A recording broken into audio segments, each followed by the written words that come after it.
सब दोस्त बैठे हुए थे कि एक ने पूछा, अली तुम्हारी माँ को खाने में क्या पसंद है? अली सोचने लगा कि मेरी माँ को क्या पसंद है। वो बचपन की यादों में खो गया कि याद आए माँ क्या शौक से बनाती थी अपने लिए।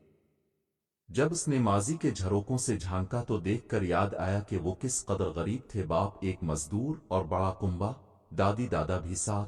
बमुश्किल दाल रोटी चलती थी, मगर इसकी माँ एक समझदार और किफायतशार औरत थी। सब सलीका से चल रहा था। बावजूद गुर्बत के सबको वक्त पर सादा मगर अच्छा खाने पहने को मिलता था। घर में माँ हफ्ते 10 दिन में किसी न किसी की पसंद की कोई शय जरूर बना लेती थी, इसलिए कभी गुर्बत का एहसास शिद्दत से न हुआ। इसने दिनों, फिर हफ्तों, फिर महीनों और फिर सालों के शब और रोज का जायजा लिया। घर के सारे अफराद की पसंद नापसंद याद आ गई, मगर माँ को खाने में क्या पसंद था ये ना मिल सका। कहाँ खो गए अली? गोरे दोस्त ने पूछा तो वो चौंका।